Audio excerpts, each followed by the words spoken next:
ආයුබෝවන් හැමෝටම සුබ ලස්සන දවසක් වෙන්න කියලා හදවතින්ම ප්‍රාර්ථනා කරනවා. ඉතින් සතුටින් ජීවත් වෙන්න සතුට ළඟා කරගන්න පුංචි හරි උදව්වක් ඔයාගේ ජීවිතයට වෙන්න තමයි අදත් මම ඔයාලට මේ වීඩියෝ අරන් එන්නේ.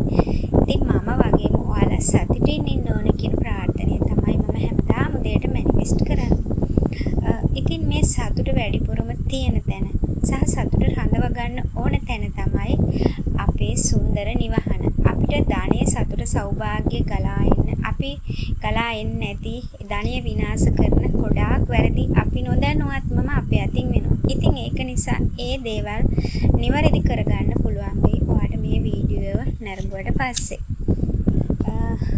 ඉතින් ඔයාගේ නිවසට ධනය සෞභාග්‍ය ළඟා කරගන්න ඕන ඒ ක්‍රමවේද මොනවද කියලා අපි දැන් බලමු. ඉතින් තාමත් ඔයා මාව subscribe කරලා නැත්නම් subscribe කරන්න කියලා ආදරෙන් මතක් කරනවා. ඉතින් ගොඩාක් කාලෙකින් වීඩියෝවක් අරන් එන්න බැරි වුණා අසනීප තත්ත්වයෙන් සිටපු නිසා.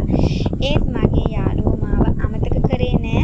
තාමත් එයාලා මාත් එක්ක රැඳිලා ඉන්නවා. ඒකට මම හදවතින්ම ඔයාලා හැමෝටම ස්තුති කරනවා. ඇයි ඔයාගේ මේ සුන්දර නිවසේ සතුට රඳව ගන්න බැරි? ධනය රඳව ගන්න බැරි. ඔයාගේ ධනය විනාශ වෙන්නේ. ඉතින් පළවෙනි එක තමයි ඔයාගේ නිවසට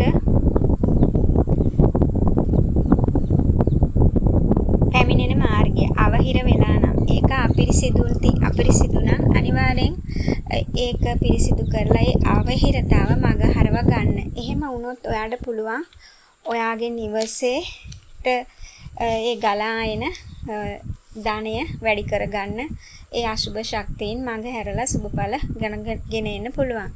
ඒ වගේම තමයි ඒ මාර්ගයේ බාධා රහිතව ඔයා තියාගන්න. ඒ වගේම ඔයාගේ නිවසේ ඉදිරිපිට මිදුලේ ඉඩකඩ තියෙන තැනක් තියෙනවා නම් උණ පැලයක් හිටවන්න. ඔයා දන්නවද මේ උණ පැලයට පුළුවන් ඔයාගේ නිවසේ ධන හානිය වළක්වලා දියුණුව වාසනාව ඇති කරන්න හේතුවක් වෙන්න. ඒ වගේම තමයි ඔයාගේ නිවසේ කුස්සිය පැත්තේ කණ්ණාඩි එල්ලන්න එපා. ඒක හරි අසුබයි කියනවා.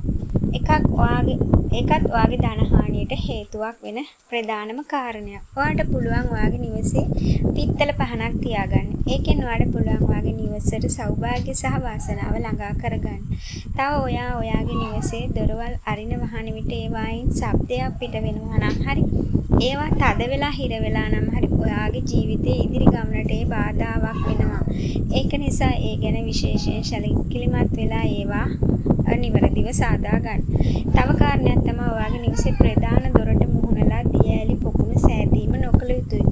ඒ වගේම මාළුන්ගේ පින්තූර නිවසේ ඇතුල් පැත්තට පෙනෙන අයුරින් තියෙනවා නම් ඒක ඔයාගේ නිවසේ ගෘහමූලිකයාට ඉතාම සුබයි.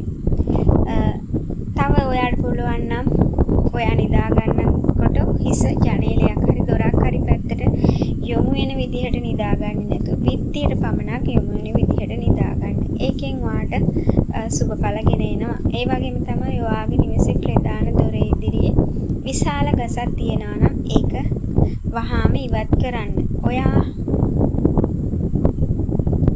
ඔයාගේ විතරක් නෙවෙයි. ඒක ඔයාගේ ජීවිතේ ඔයාගේ දරුවන්ගේ ඉදිරි ගමනට විශාල බාධාවක් වෙනවා. ඒක නිසා ඒ ගැන සැලකිලිමත් වෙන්න. ඒ වගේම කැටයකට මුදල් දමනවා නම් ඒක ඔයාගේ නිවසේ බස්නාහිර දිශාවේ තියන්න.